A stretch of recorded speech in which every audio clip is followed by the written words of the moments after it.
आखिर क्यों? आखिर क्यों? क्यों? क्यों?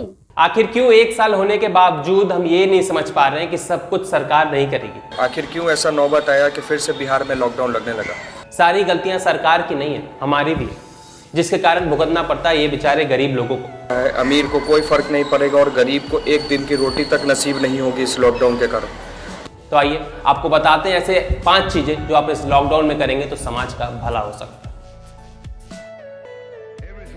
ये लॉकडाउन कोई फैमिली पिकनिक नहीं, एक पनिशमेंट है। तो इस लॉकडाउन में हमें अपने पैसों को बचाना बहुत ज्यादा जरूरी है।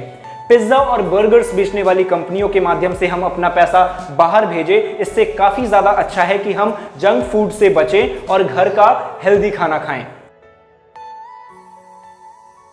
आपको सब्जी देने वाला गरीब, आपके घर का कचरा उठाने वाला गरीब, आपके घर में काम करने वाली गरीब और आपके देश को चलाने वाले गरीब, शायद देश के सबसे बड़े गरीब, क्योंकि ना उनके पास सही सिस्टम है और ना ही इनफ ऑक्सीजन। तो इस लॉकडाउन हमें सबकी मदद करनी है। ये हमारा नैतिक जिम्मेदारी है कि हम आसपास अपने जो भी गरीब लोग हैं उनको कम से कम पैसे से नहीं तो कम से कम खाने पीने से ज़रूर मदद करें और उनके लिए भी लॉकडाउन आसान बनाएं। तो अब ना ही कोई बाजार लगेगा, ना ही कोई दुकानें खुलेंगी और ना ही किसी कूड़े के ढेर में बचा कुचा खाना मिलेगा।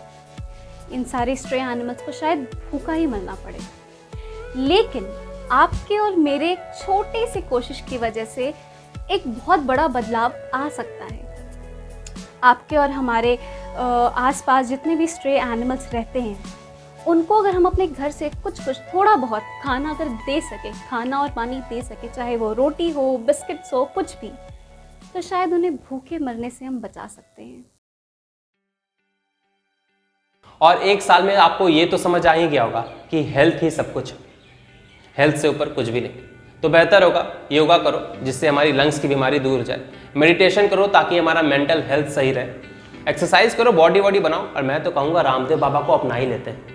एंड आई बिलीव कि योगा से होगा।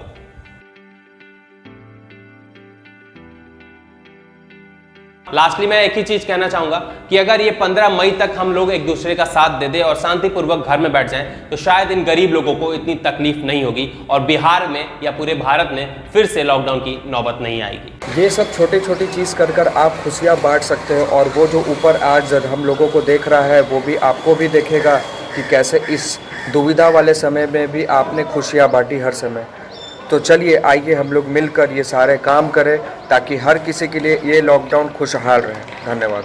अगर आप चाहें तो आप डोनेशन दे सकते हैं पटना में काम कर रहे रुद्रांश फाउंडेशन को, जो दिन रात एक करके ऐसे असहाय और गरीब लोगों का मदद करने में जुटे हुए हैं। दोस्तों, आप सभी लोगों को पता है पिछले लॉकडाउन के कारण हमारे जीडीपी पे कितना बुरा असर पड़ा और आगे भी पड़ेगा।